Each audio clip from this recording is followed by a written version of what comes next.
네, 안녕하십니까. 한국해양수산개발원 박수진입니다. 오늘 또 이렇게 바쁘신데 또 이렇게 또 참석해 주셔서 감사하고요. 또 이렇게 인문학 세미나에서 원전 오염수와 관련해서 이렇게 제가 발표할 수 있는 기회를 갖게 돼서 영광입니다. 그러면 이 원전 오염수 우리는 무엇을 준비해야 하는가에 대해서 한번 발표를 하도록 하겠습니다. 2011년 원전 사고가 발생했고 올해가 2021년이니까 딱 10년쯤 지난 시점입니다. 그래서 2011년 원전 사고 그 이후 10년에 대해서의 그동안의 논의, 그리고 그다음에 21년 지금 우리가 어떻게 해야 할 것인지에 대한 부분, 그리고 지금 어떤 것을 준비하고 있는지에 대한 내용을 좀 살펴보도록 하겠습니다. 그 뒤로 제가 이제 국제법을 전공하다 보니까 국제협약상 이행 차원에서의 그런 대응 방안에 대해서 한번 살펴보고, 그리고 또 이제 끝으로 많은 그런 논란과 또 주장과 그다음에 뭐 이렇게 연구가 있는 분야입니다. 그렇기 때문에 도전과 향후 방향에 대해서 살펴보도록 하겠습니다. 잘 아시겠지만 11년 3월에 이제 후쿠시마 원전 사고가 있었습니다. 이게 동북부 그 대지진이 일어나고 쓰나미로 인해서 이제 원전에 대해 방사능 유출 사고가 발생했습니다. 진앙지를 보면 도쿄에서 이제 370km 정도 떨어진 지점이었고요. 그래서 이제 원전 사고 이후에 이제 레벨 7까지 올라갔는데 초기에는 뭐 레벨 5, 6 정도였다. 이제 최종적으로 이제 일본 정부가 레벨 7에 이르는 사고 수준이다라는 발표가 있었습니다. IAEA 원자력 사고 등급에서의 가장 높은 등급이고요. 체르노빌 원전 사고하고 동일한 수준입니다. 근데 이제 제가 이제 이 자료를 준비하면서 살펴봤더니 후쿠시마 원전이 제1원전, 제2원전, 그 이후에 오나가와 그리고 도카이 원전까지 4개 원전이 다 이제 지진을 통해서 영향권에 있었는데요. 다만 이제 자동으로 이제 원전이 정지됐는데 쓰나미 높이가 한 14에서 15m 정도였습니다. 그때 이제 원전 건물이 모두 이제 침수가 되기 때문에 노심을 시켜준 냉각수가 이제 중단이 되다 보니까 수소 폭발과 다량의 방사능 유출 사고가 있었습니다. 이 부분에서 또 그러면은 이제 다른 원전은 어땠을까라는 생각을 또 이렇게 하게 되는데, 그게 좀 그 원전 부분에서 이제 뭐 그 사고는 이렇게 진행이 됐는데, 사실 도카이 원전하고 오나가와 원전이 가장 좀 진앙지하고 가까웠다고 하더라고요. 그런데 이제 오나가와 원전 같은 경우에는 지금 쓰나미 높이를 좀 수치 자체를 좀 높게 예상해서 했기 때문에 피해가 거의 없었고, 반면에 이제 후쿠시마 원전은 이제 방사능 오염이 상당히 높았습니다. 그래서 당시 이제 후쿠시마 원전에서 수소 폭발과 여러 가지 이제 방사능 물질이 나타났는데, 그때 이제 오염수가 이미 이제 세슘이라든지 스트론튬, 그다음 요오드 같은 그 오염수가 해양에 다량으로 배출되었습니다. 근데 이제 그 부분에 대해서 좀 아까 제가 체르노빌을 좀 비교해서 말씀을 드렸는데, 지금 원자력 사고 등급의 7등급 가장 높은 등급이고요. 이 정도 수준은 방사능 물질이 대량으로 유출되고 생태계에도 심각한 영향을 초래하는 수준입니다. 그렇고 그다음에 방사능 피폭 발생 위험에 대해서 이제 인체 부분을 보면은 한 4에서 6 서버트 정도 되는데, 이제 그 체르노빌 수준 정도, 요 정도인 겁니다. 근데 그 부분이 지금은 이제 10년이 지났기 때문에 그 당시하고는 좀 달라졌을 수 있지만 11년의 원전 사고에 얼마나 큰 사고였는지를 알 수 있는 수치가 아닐까 하는 생각을 해봅니다. 원전 사고 이후에 이제 그 후쿠시마 원전 사고에 대해서 이제 이걸 회복하기 위해서 복구하기 위한 부분에 대한 그런 그 일본 정부가 추정을 좀 했는데요. 처리 비용이 11년에는 한 11조 엔 정도 이제 소요될 것으로 전망했지만 16년에 22조 엔, 19년에 한 80조 엔 정도까지 급격히 이제 원전 사고 처리 비용이 증가하고 있습니다. 그리고 또 이제 18년에 이제 일본 그 경제 산업성이 다액종 제거 설비, 뭐 알프스라고 알려져 있는 다액종 제거 설비 소위원회에서 약간 그 제거하는 방식을 처리하는 방식을 어떻게 할 것인지 해서 5가지 방식을 검토를 했습니다. 해양 배출과 수증기 방출, 수소 방출, 지하 매설, 지층 주입까지 이렇게 검토를 했는데 가장 이제 경제적인 측면에서 비용이 적은 그 처리 방식이 해양 배출이었고요. 그다음에 IAEA가 지금 이제 일본 정부가 하는 부분에서 그래도 가능성이 가장 높다. 과학적으로나 이런 부분에서 이제 검토한 대안 중에 2가지가 5개 중에 2개가 이제 해양 배출과 수증기 방출인데요. 그러면 이제 비용적인 측면에서는 수증기로 배출 처리하는 것보다 더해서 해양으로 배출하는 게 10분의 1 수준에 불과한 경제적인 측면에서는 유리한 처리 방식이라고 볼 수 있습니다. 그 부분에서 일본 정부가 뭐 그 당시 이후에도 뭐 공청회나 설명회를 통해서 이제 의견 수렴을 했지만 뭐 국내에서는 일단은 뭐 수산과 관련성이 좀 많다고 좀 예상을 하실 수 있는데 그 수산 관계자의 어려운 업 연합 같은 이제 수산 관계 그런 단체의 의견뿐만 아니라 이렇게 국민적인 반대 의견은 상대적으로 높았고요. 그 다음에 특히 올해 5월에 다시 후쿠시마 현 지자체장 설문조사를 했을 때도 한 68%가 해양 배출에 대해서 좀 반대하는 입장을 밝히기도 했습니다. 또 제가 이제 오늘 이제 발표를 준비하면서 봤던 게 알프스가 13년 3월에 시험 운전을 하고 이제 그 알프스를 거치게 되면 오염수가 정화가 돼서 안전하다. 그리고 2차 처리까지 하게 되면 뭐 지금 계속 나오는 삼중수소 트리튬 외에는 모두 다 제거가 된다라는 주장을 좀 하고 있는 상황입니다. 근데 이제 오염수 부분에서 저는 이제 발표 자료가 좀 약간 상이한 부분은 제가 보내드리고 좀 보완한 부분도 있고요. 그 다음에 좀 약간 민감한 부분에 대해서는 좀 자료를 좀 추가했습니다. 그 부분 말씀드리겠습니다. 그래서 오염 처리수라고 하고 우리는 오염수라고 하고 그런 부분이 있는데요. 그래서 여기 좀 자료를 보시면 IAEA하고 미국하고 일본 같은 경우에는 처리수, treated water하고 그다음에 처리된 후쿠시마 물 뭐 이런 용어를 쓰고 있고요. 네, AP통신 같은 경우는 처리되었지만 여전히 방사성 물. 가디언이나 BBC, 우리나라 같은 경우는 오염수라는 용어를 쓰고 있습니다. 이 부분에 대해서는 알프스라는 하여튼 뭐 제거 설비를 거친 후에 오염물질이 남아 있는 것을 오염수로 부르는지 아니면 오염 처리수 또는 처리수로 부르는지에 대한 그럼 시각 차이가 보이는 동시에 제가 생각을 할 때는 이걸 해양 배출 가능하냐 그 해양 배출 시 위험성이 뭐 높다 또는 적다라는 이런 것까지도 약간 함의하는 그런 용어의 차이라고 보여지는 부분입니다. 다만 이제 좀 말씀을 드리면 후쿠시마 원전 부분에 대해서는 이제 안전성 문제가 그러니까 사고 이후에도 계속해서 나타나고 있습니다. 21년에 그 7.1 여진 같은데 지진이 발생할 때 또 원자로에서의 물넘침 현상도 발생을 했고 그 다음에 이제 제염 작업이 18년까지 진행됐지만 당시까지는 한 15% 정도의 제염이 이루어지지 않은 부분도 또 이런 방사능 오염이 아직까지도 큰 그런 과제로 남아있는 상황이고요. 그 다음에 이 부분에 대해서 뭐 그린피스나 아니면 관련된 전문가 분들이 의견이 좀 나뉘고는 있습니다. 뭐 확산 모델링도 좀 차이가 있고 그렇지만 이건 이견이 존재한다는 건 그만큼 과학적으로 검증과 그리고 조사할 수 있는 조사가 필요한 부분이 많은 부분이 아닌가 하는 생각을 하고 있습니다.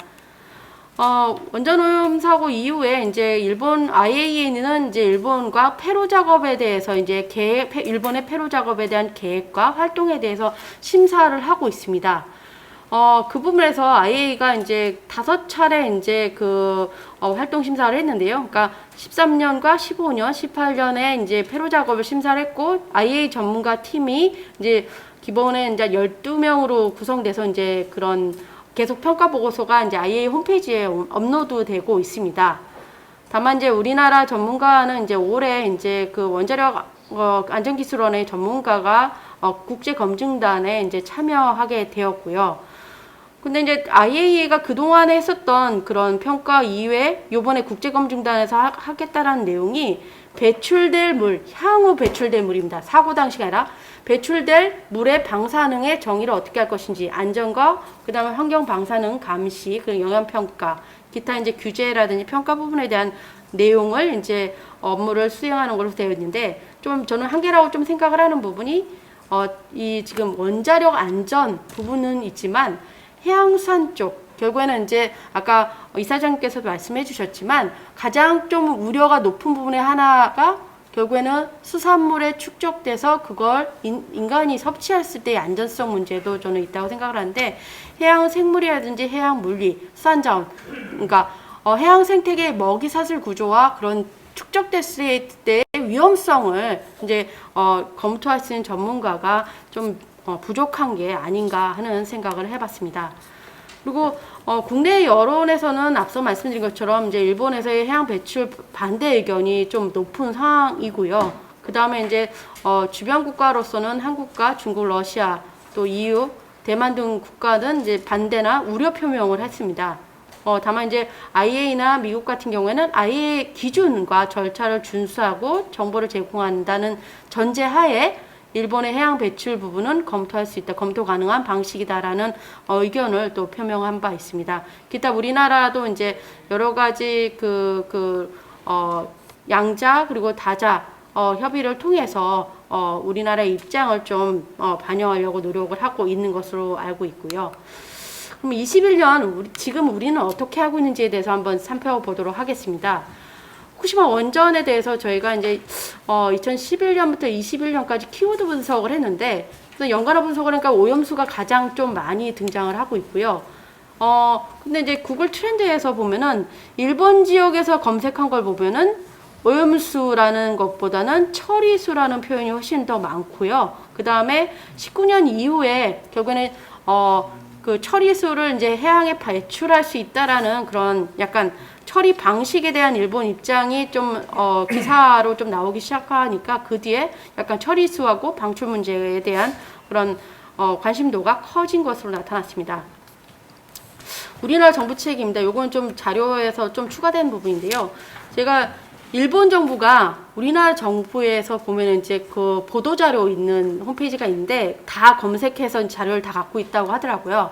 그래서 11년에 사고 이후에 복지부, 수산식품부, 외교부, 기상청, 식약청에서 수입수산물의 검역 강화라든지 모니터링, 교민 대피, 수산물 수입 규제 이런 다양한 내용의 보도자료가 나와 있습니다. 그리고 그 안전성에 대한 부분에 대해서도 너무 지나치게 우려할 필요는 없다라는 내용도 좀 있고, 그리고 2018년부터 이제 그 TF가 구성돼서 국무조정실 주재하에 본부처 TF도 운영을 하고 있고요.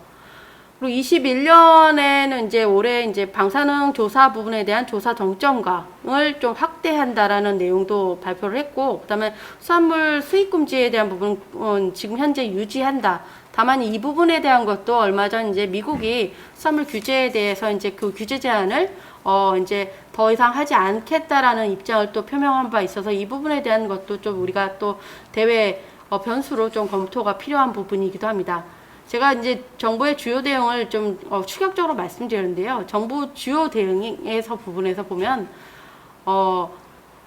지나친 과도한 불안감을 해소한 차원에서 이제 발표 보도 자료가 나온 걸 거꾸로 일본이 한국 정부가 이거는 뭐 위험성이 그렇게 높다고 평가한 거 아니지 않냐, 뭐 이런 게 거꾸로 이런 부분을 활용하는 부분도 있어서 이런 게 사실 저도 연구를 하면서 좀 조심스러운 부분이기도 한데, 우리가 그만큼 일본 상대가 있는 게임이기 때문에 일본과의 협상 부분에서 또 준비할 것이 또 많고, 그 사이 그 중간중간에 또 이미 과거에 정부 입장으로 나간 내용과 그리고 그 당시 일본 정부의 입장, 이런 부분에 대한 그런 면밀한 검토도 필요하지 않을까 생각을 해봤습니다. 방사능 오염 조사는 원자력 안전위원회가 95년부터 하고 있고, 그 다음에 해양환경공단은 14년부터 조사를 진행하고 있습니다. 연안과 연안 이원 지역에서의 정점 조사는 주기적으로 이루어지고 있고 계속 확대할 예정으로 알고 있습니다. 일본 수산물 부분에 대해서 우리가 수산물 규제를 했기 때문에 그 이후의 변화를 좀 살펴봤는데요. 2008년, 2010년에서 해서 일본 수입산물은 6.8%, 그리고 2012년부터 2020년까지는 2.6%. 일단 전체 수산물에서의 일본 수산물 비중이 좀 줄어들었다라는 부분은 아무래도 이제 수산물 수입 규제에 대한 영향도 있고, 그 다음에 일본 수산물 8개년 이외에 일본 수산물에 대한 또 이렇게 약간 심리적인 또는 아니면은 그런 국민 정서상 이런 약간 그 섭취하는 부분에서의 그런 불안감도 좀 있는 측면이라고 이 수치를 통해서 좀 추측해 볼 수 있었습니다. 해양 관광을 제가 좀 준비를 했는데요. 이 해양 관광 왜 준비를 했냐면은 수산물뿐만 아니라 해양 관광 부분에서는 약간 지진이나 홍수 이런 자연재해가 일어나면 관광 활동이 침체될 수 있습니다. 그 외에도 기름 유출이라는 질병 이런 부분에 따라서도 해양 관광 활동이 위축될 수 있는데요. 그렇다면 향후 해양 태평양 쪽으로 배출이 되긴 하지만 원전 오염수가 배출된 이후에 또 수산업뿐만 아니라 해양 관광에 대해서의 그런 영향도 좀 검토가 필요하지 않을까 하는 생각을 해봤습니다. 이 자료는 저희가 이제 제가 이제 원전오염수 대응 전략 수립을 위한 기초 연구를 지금 경제인문사회 연구회 협동 연구로 진행을 하고 있는데요. 그 부분에서 이제 좀 세미나에 대해서 검토한 내용입니다. 여기에서 이제 국제항공법 그리고 법학자, 그러니까 자연과학자와 법학자 두 가지의 그 시각을 통해서 이제 원전오염수 이슈에 대해서 토론을 해봤는데 핵심적인 사항은 해양은 공유제다. 국제적인 협력과 공조가 필요하다. 우리나라의 문제, 우리나라의 안전성만을 가지고 접근하지는 않고 좀 전 세계 범지구적 차원에서 접근이 필요하다는 부분이 좀 논의가 됐고요. 그 다음에 당연히 이제 객관적이고 과학적인 영향평가, 투명하고 충분한 정보 제공, 그 부분은 국내외 물론 동일한 부분이라고 생각이 되고, 그 다음에 수산 먹거리라든지 국민 경제 영향에 대한 그런 예측 부분도 필요하다라는 부분을 좀 강조를 했었습니다. 그리고 일본 전문가를 좀 모시고 또 세미나를 한번 해봤습니다. 그때 보면은 일본 전문 수산 쪽에 뭐 외무성이라든지 수산청에서도 근무를 하셨던 교수님 두 분을 모시고 했는데, 일본 내 여론이 우리가 언론 보도에서 듣는 거에 이상으로 해양 배출에 대해서 반대 여론이 높다. 그렇지만 그래서 저희가 또 질문을 했습니다. 그런데 왜 일본 정부는 국내 여론이 좀 좋아지고 있고 해양 배출을 계속 추진하고 있는지에 대해 그랬더니 일본 정부의 입장이 우리나라도 그렇겠지만 경제산업성, 그러니까 원전을 관리하는 경제산업성의 목소리가 수산성이라든지 환경성이라든지 또는 기타 다른 목소리보다 더 높기 때문에 외부로 이제 표출되는 것은 이제 해양 배출이 적절하다, 타당하다, 필요하다 이런 것으로 나타난다는 또 얘기도 해주셨고요. 그 다음에 후쿠시마산 수산물 소비 회복을 위해서 상당히 많이 노력을 하고 있고 뭐 지원도 했다고 하는데 사실상 이제 과학적 데이터 일본 정부는 그렇다고 하시더라고요. 그러니까 과학적인 증거를 되게 정부가 강조를 하는데 과학적 데이터를 제시하면서 안전하니까 자국민한테 섭취해도 된다. 왜 섭취를 안 하는지, 소비를 안 하는지에 대해서 거꾸로 국민들 탓을 하는 뉘앙스도 좀 말씀하시더라고요. 근데 다만 이제 그때 전문가분께서 말씀하시는 게 후쿠시마 수산물에 대한 우려 부분은 과학적 데이터 제시뿐만 아니라 사회적인, 심리적인 요인 그 부분이 상당히 크기 때문에 그런 문제가 해소되지 않는다면 지금 뭐 이렇게 후쿠시마산 수산물 국내 소비도 줄어들었지만 앞으로도 개선되기는 어렵다라는 또 의견도 주셨기 때문에 그 부분을 또 우리가 좀 더 연구를 할 필요가 있지 않을까 생각을 했습니다. 국제협약에 대한 부분에 대해서는 좀 내용이 좀 많은데 좀 간략하게 말씀드리겠습니다. 국제환경법상 환경 손해를 야기하지 않을 책임의 원칙이 있습니다. 즉 다른 국가 또는 국가 관할권 범위 밖의 환경에 손해가 야기되지 않도록 해야 합니다. 국가는. 또 하나 협력의 원칙도 중요하게 말씀드릴 수 있고요. 그리고 사전주의 원칙. 그러니까 국가가 환경에 악영향을 미칠 수 있는 활동에 대해서는 과학적 확실성이 결여되어 있더라도 미리 환경훼손을 방지해야 됩니다. 지금 일본 정부가 계속 주장하는 것이 과학적인 증거, 그러니까 과학적으로 안전하다, IAEA 기준을 충족하면 배출할 수 있다. 이런 부분인데 그 부분에 대한 부분은 좀 기존의 이제 환경법적 원칙에서는 좀 더 과도한 좀 주장이지 않을까 하는 생각을 좀 해봤고요. 그다음에 이제 뭐 오염자 부담 원칙, 환경오염 비용과 그 결과 비용을 오염을 야기한 권위자가 부담해야 되는데 지금 해양 배출로서 나타날 수 있는 그런 그 부작용과 영향에 대해서 일본 정부가 어느 정도 부담을 할 수 있을 것인지에 대한 부분도 우리가 한 번쯤 짚어봐야 되지 않을까 생각이 됐습니다. 그 협약에 대해서는 좀 유엔 해양법 협약 주요 협약 핵심적인 사항을 말씀드리도록 하겠습니다. 유엔 해양법 협약에서는 유엔 해양법 협약 지금 제가 설명드린 협약은 모두 한국과 그리고 일본 모두 당사국이기 때문에 당사국으로서의 의무 이행이 존재하는 국제 규범입니다. 유엔 해양법 협약상 12부의 해양 환경 보호와 보존에 대해서 규정을 하고 있는데요. 여기서의 해양 환경 오염은 인간의 건강에 대한 위험도 포함되고 그다음에 해로운 결과를 가져오거나 가져올 가능성이 있는 물질 또는 에너지를 뭐 하천을 포함해서 해양 환경에 들여오는 것, 인트로덕션 하는 것을 해양 환경 오염이라고 합니다. 그러니까 배출되는 거 여러 가지 배출, 누출, 유출 뭐 이런 것 다 이제 해양 환경 오염에 포함이 되고 대기를 통한 그런 해양 오염도 포함이 됩니다. 원전수요 관련해서는 사실상 194조에 따른 그 모든 오염원으로부터 해양 오염을 방지, 경감, 통제하기 위한 조치를 취하는 것이 당사국으로의 의무사항입니다. 또한 일본 정부는 계속 얘기하는 게 관할 건 안, 결국엔 영해에서 해양 그 원전 오염수를 배출하는 것이기 때문에 주권적 권리다. 그렇지만 주권적 권리를 행사하는 지역 밖에 오염이 확산되지 않도록 보정하는 필요한 조치를 하도록 되어 있습니다. 여기서의 그 배출은 릴리스라는 의미로 단어로 쓰이고 있고요. 제가 이제 뒤에 계속해서 좀 용어를 좀 설명을 드리도록 하겠습니다. 그리고 195조에는 피해나 위험을 전가시키거나 오염 형태를 변형시키지 않아야 됩니다.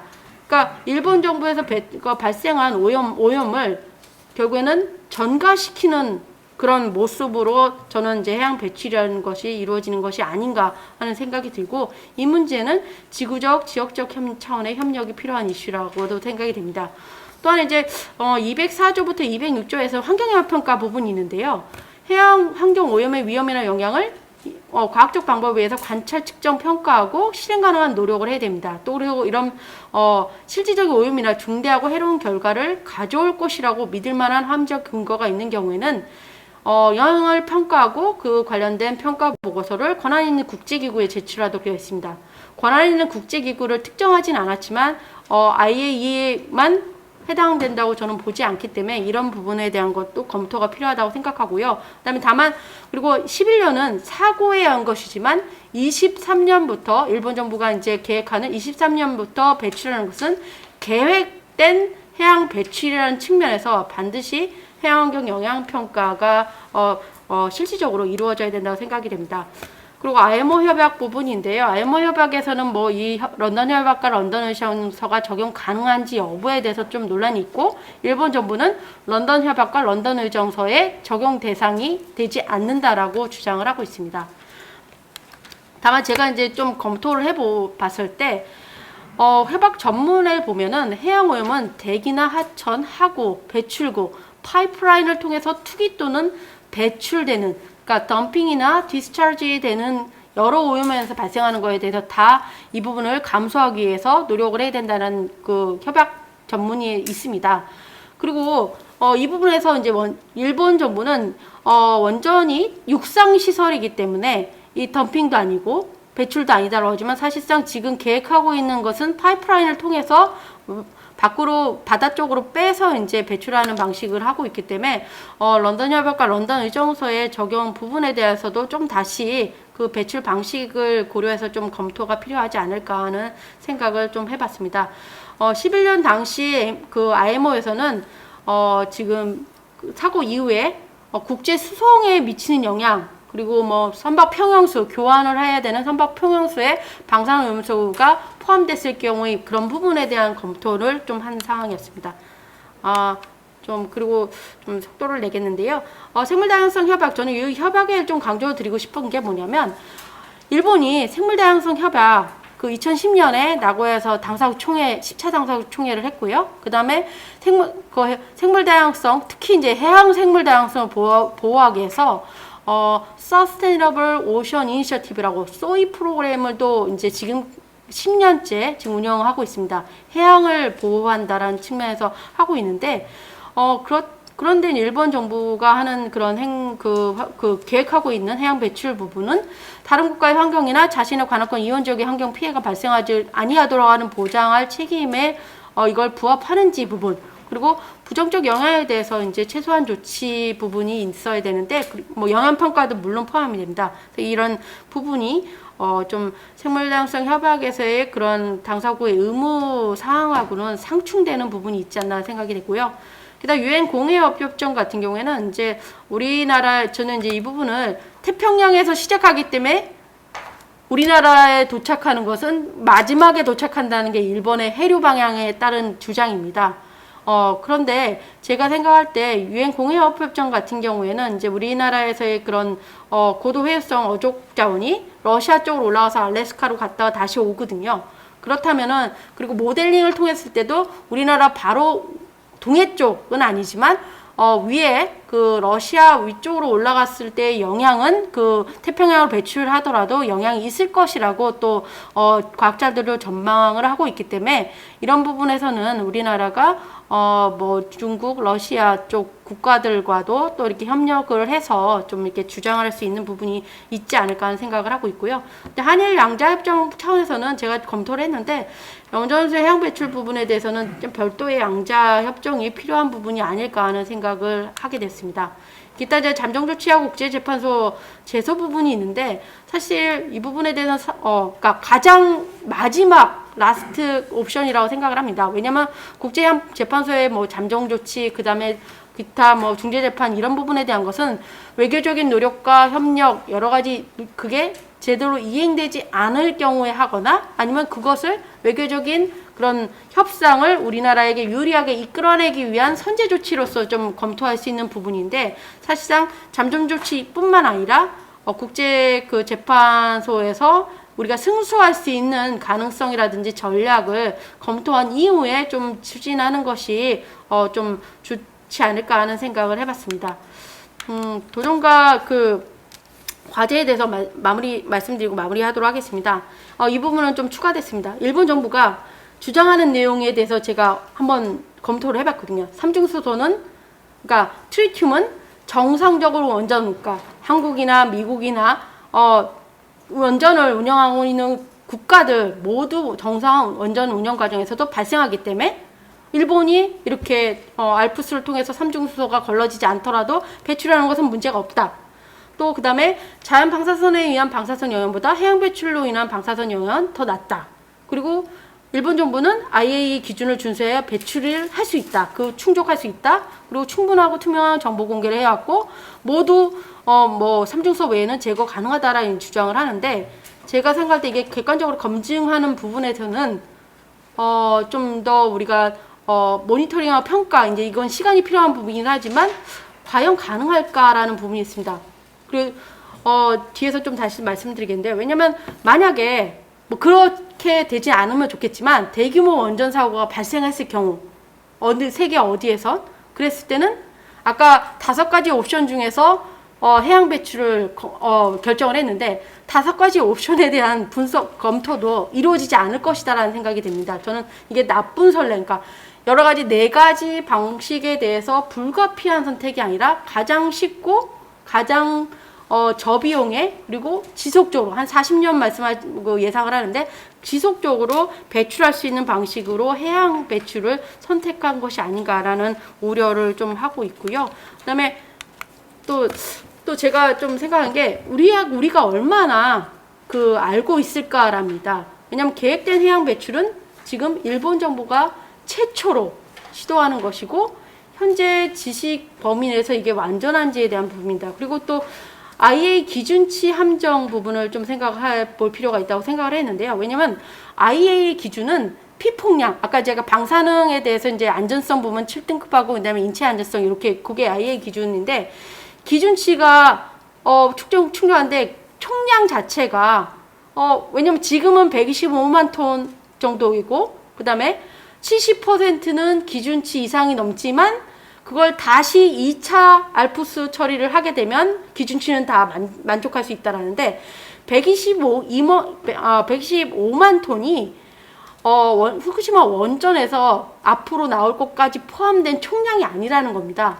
얼마나 많은 지금 뭐 처리수, 우리는 오염수라고 하는 오염수가 나올지 모르는 부분에서 그런 일본 IAEA 기준치를 맞추기 때문에 괜찮다라는 내용은 좀 적절하지 않지 않나 하는 생각을 해봤고요. 그 다음에 원전 오염수가 해양 배출하면 우리는 원전 오염수가 해양에 미치는 영향만 단순하게 하지만, 우리가 해수온 상승, 산성화, 쓰레기 여러 가지 해양의 건강성과 해양 생태계와 그 다음에 을 위협하는 것과의 누적 효과가 발생했을 때, 그리고 상호작용, 먹이사슬까지 했을 때 그 축적 부분에 대해서는 아직도 연구가 되게 미비하고, 지금 현재까지 나온 모델링은 이런 부분을 염두에 두지 않은 부분이 상당히 많다라는 과학자들의 의견도 있기 때문에, 이것을 해양 배출을 독립된 영향 요소로만 보고 평가하는 것이 적절한 것인가에 대한 문제를 좀 제기해 드리고 싶고요. 그 다음에 이제 다액종 제거 설비가 맞는 키, 삼중수소만 빼지 다 제거할 수 있다라는데, 사실 1차 처리하는데 70%가 기준치가 넘는데, 이걸 얼마나 알프스를 2023년까지 고도화해서 기술 개발을 할지 모르겠지만, 사실 알프스는 시제품입니다. 그 이전에 상당 기간 2, 30년간 운영해 봤는데 삼중수소 외에는 다 100% 걸러지는 그런 시스템이 아니기 때문에, 이런 부분에서는 사실상 제가 봤을 때 2차 처리하는 부분에서 과연 일본이 2차 처리 기술까지 보유하고 있는지, 앞으로 23년까지 그걸 확보할 수 있는지에 대한 부분에 대한 의문을 좀 제기 드리고 싶고요. 향후 좀 대응 방안 말씀을 드리고 마무리하도록 하겠습니다. 저는 이제 문제 자체를 새롭게 정의했으면 좋겠다는 의견을 드립니다. 왜냐면 아까 오키나와 그 원전 같은 경우는 14m 이상의 쓰나미를 대비해서 설계했지만, 후쿠시마 원전은 6m 정도만 대비했거든요. 근데 후쿠시마 원전이 위치한 위치가 지진이 많이 발생하는 판구조 위쪽이기 때문에, 사실 이거는 자연재해가 기본이지만 인재의 성격도 있었습니다. 그리고 23년에 원전 오염수 해양으로 30년이나 40년 동안 배출하겠다라고 하는, 이것은 우리나라를 포함한 주변 국가의 문제가 아니라 인류의 바다를 위협하는 문제다. 그렇기 때문에 당연히 범지구조 차원의 과학적인 검토와 의사결정 부분이 일본이 하면 우리는 따르고, IAEA 기준을 충족하면 어떤 그런 별도의 논의가 필요 없는 것이 아니다라는 문제를 좀 강조를 드리고 싶고, 그 다음에 IAEA 처리 기준은 피폭량과 정상 원전 기준입니다. 사실 IAEA에서 얘기하는 것은 정상 원전과 사고 이후 기준은 별도로 우리는 마련하지 않는다. 지금 하나의 기준을 충족하면 된다라고 하지만, 제가 생각할 때는 그 부분에 대해서는 좀 재검토가 필요하지 않을까. 왜냐면은 체르노빌 사고 때 그것을 해양으로 배출했거나 이런 건 아니거든요. 그러면 누구나 그냥 기준만 하면 무한대로 계속해서 해양에 배출할 수 있다라는 얘기인 건지에 대한 부분이, 만약 일본이 주장처럼 재처리하고 2차 처리하고 그 다음에 희석할 경우에는 국제기준도 충족하고 마실 수 있다라고도 얘기를 했기 때문에, 그렇다면 안전하기 때문에 일본에 계속 보관하거나 수자원으로 활용할 수도 있는 부분이거든요. 이건 제가 과도하게, 그러니까 그렇게 안전성을 강조한다면, 그렇기 때문에 그런 부분에 대해서는 좀 충분하지 않은 논리가 아닌가 생각을 되고요. 그 다음에 83년에 구소련 해군이 동해 쪽에 방사성 폐기물을 토기하려고 했었습니다. 그때 일본 정부가 하는 얘기가, 이런 위험한 물질을 여기에 버리다니 하면서 우리나라하고 함께 반대 의견을 표명을 했고, 그것이 결국에는 런던 의정서상 방사성 폐기물에 대한 그런 별도의 그런 부속서가 추가되는 내용, 계기가 되기도 했거든요. 그래서 이런 입장이 일본 정부가 계속해서 결국엔 자국의 문제를 해결하기 위한 것이지만, 결국은 해양을 바라보는 시각이 그때그때 달라지고 있다라는 것을 나타내 주는 것이 아닌가 생각을 했고요. 그래서 제가 생각할 때는 전략적이고 다각적인 대응이 필요한 동시에 오염은 국가 간헐권의 경계를 고려하지 않는다라는 부분, 그리고 일본 정부가 그동안에 해양 생물 다양성 뿐만 아니라 환경 보호를 위해서 계속해서 주장해왔고 국제사회에서 노력을 해왔던 이런 것과의 상당히 상반되는 정면으로 배치되는 것이 해양 배출이라고 보기 때문에 그런 부분에서는 좀 논거하고 이런 설득할 수 있는 그런 자료를 좀 더 연구가 필요하지 않을까 생각이 되고요. 그 다음에 또 원전을 해양 배출 말고 아까 4가지의 기술적으로는 검토할 수 있다. 뭐 그런 부분이 있기 때문에 그러면 원전 해양 배출 외에 그런 다른 그런 처리 방식을 하기 위한 국제 공동 프로젝트 부분이라든지 또는 이제 그 한중일 간의 이런 해양 오염과 관련된 지역 협정이 아직 없습니다. 나우팝이라든지 YSL 같은 협의체나 프로그램은 있지만 그래서 그런 협정에 대한 지역 협정 채택도 좀 추진해 볼직하지 않을까 생각이 됩니다. 이 부분에 대해서는 뭐 아까 말씀드린 것처럼 과학적인 그 경제적인 그 국민 경제에 대한 영향에 대한 대응, 과학적 조사, 공조, 그 사법적 절차 이런 부분은 단계별로 시기별로 이렇게 검토가 필요하다라고 생각이 됩니다. 이상으로 발표를 마치도록 하겠습니다. 고맙습니다.